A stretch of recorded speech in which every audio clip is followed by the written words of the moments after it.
Hello and welcome to Tiffany Teach Tuesday.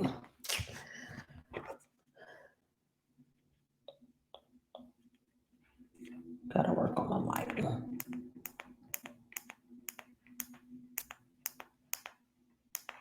Uh-uh. There we go. The lighting isn't great today. Okay, how you doing? So, welcome. And today we're gonna talk about how to determine how much home you can afford. A lot of times people buy, the bank will qualify you for a lot of house, and you will be like, hey, I can afford $400,000 worth of home. And I tell my clients, just because the bank said that you can afford it does not necessarily mean that you should buy it. Um, because you don't want to be house poor. And especially if you like going out, doing nice things, hanging out with your friends, buying a home can limit those extracurricular activities.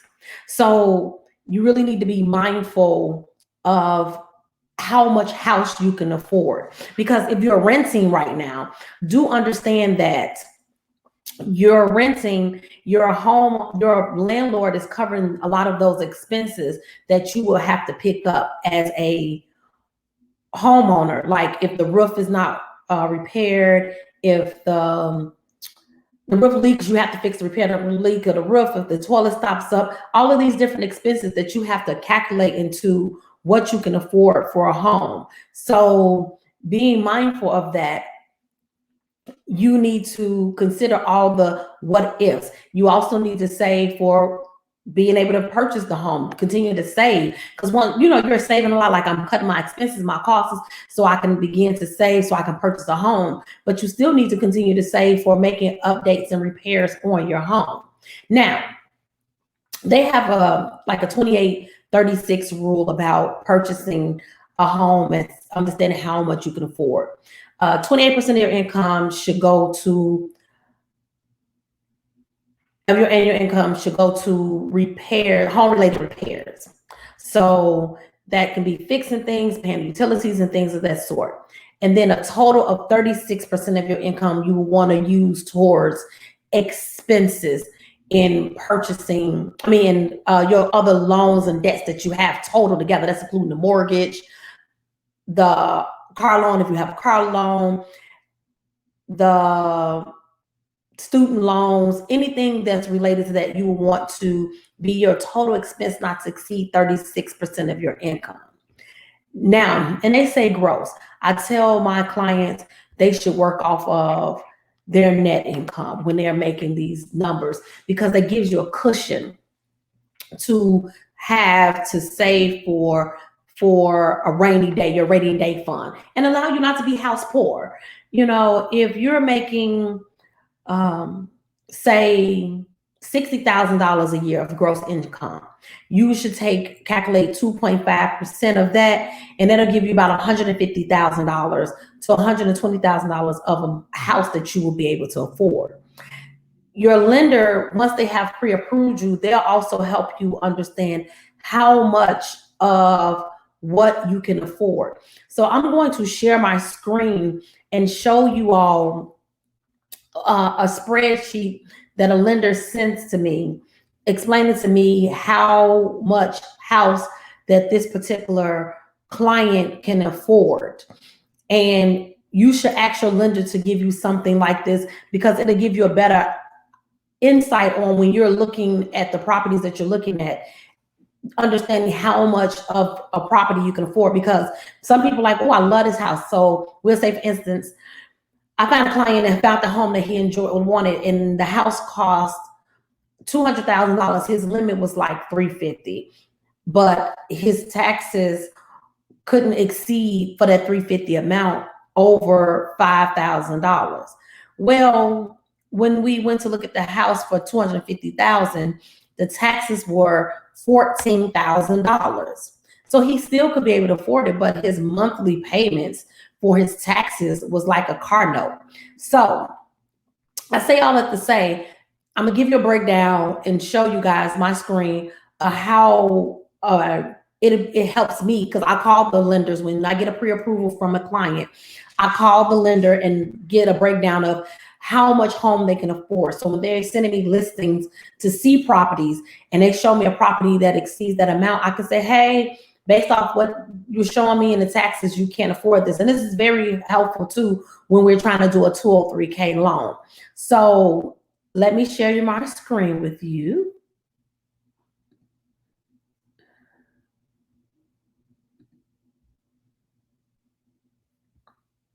Finding the window that I want to share. Share. Oh, there you go. Share. And let me pick up the window that I want you to see. So this is a breakdown of someone purchasing a home. And this is very helpful for me as well as the client. If they want a 4-unit building, they can afford a purchase price up to $400,000, property taxes up to $8,000, and their rental income of those 4 units have to be a minimum of $1,000. So you can see they can afford a lot more income. I have a larger purchase price because they have other income coming in that unit to allow them to purchase a larger property or a more expensive property. Now, understand, if the property taxes are less than $8,000, they can afford more home only if the rental income is $1,000 per unit. So if the rental income, if the units rent are less than $1,000 for a 4-unit, then that means it's going to have to be a less value of a purchase price for that unit. And as you see, it's a 3-unit. So all of these amounts are based off of the taxes as well as the number of units, the income from each unit that they can receive. So as you can see, if they were just buying a single family home, they will only be able to afford $250 worth of home, but the property taxes could not exceed $5,000. So if they found a property that the taxes were more than $5,000 and it was $250,000, they wouldn't be able to purchase this home because the taxes would be too high on it.